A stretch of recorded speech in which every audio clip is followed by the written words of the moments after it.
नमस्कार दोस्तों, मैं राकेश श्रीवास्तव। देश भर में 13 विधानसभा सीटों पे उपचुनाव हुए थे। इस उपचुनाव के नतीजे आ गए हैं। 13 में से 10 सीटों पे इंडिया गठबंधन की टीम जीती है, जबकि 2 सीटों पर एनडीए गठबंधन को जीत मिली।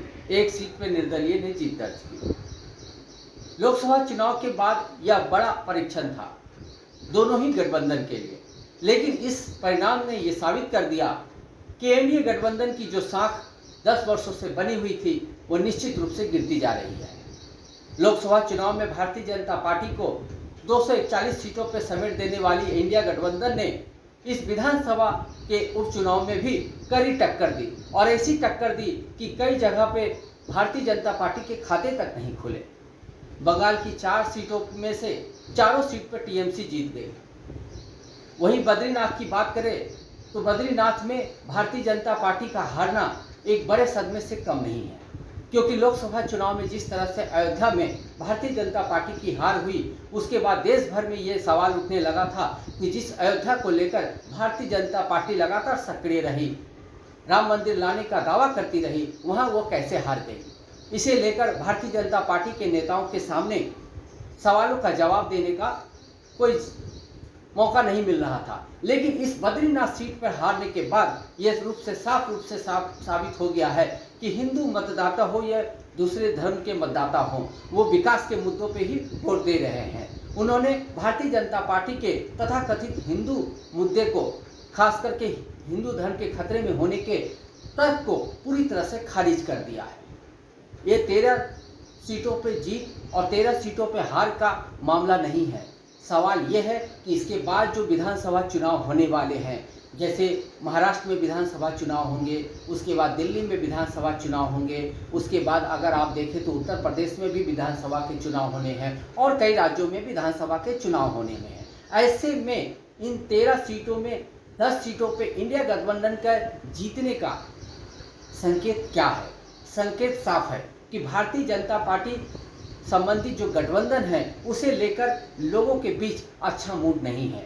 जिस भारतीय जनता पार्टी को लगातार 10 सालों तक नागरिकों ने अपने सर आंखों पे बिठाया, उसी भारतीय जनता पार्टी को अब अपने खास सीटों को निकालने में भी मुसीबत हो रही है।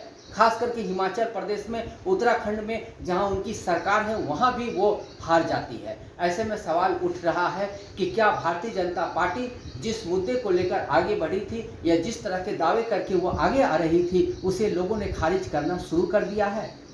सवाल तो कई और भी हैं, लेकिन इन सवालों के बीच एक बड़ा सवाल ये है कि भारतीय जनता पार्टी इस पर क्या विचार करेगी। अगर विचार नहीं करेगी तो आने वाले 5 राज्यों के विधानसभा चुनाव में उसे क्या इसी तरह के परिणाम देखने को मिलेंगे। अगर नहीं होते हैं, अगर विचार नहीं किए जाते हैं, तो लोकसभा में जिस तरह से उन्हें कड़ी टक्कर मिली, विधानसभा में भी कड़ी टक्कर मिलने की उम्मीद है। खास करके महाराष्ट्र में जिस तरह का माहौल है, भारतीय जनता पार्टी को मात्र 9 सीटों पर यहाँ पर संतोष करना पड़ा, जबकि दूसरे गठबंधन को उससे ज़्यादा सीटें आई।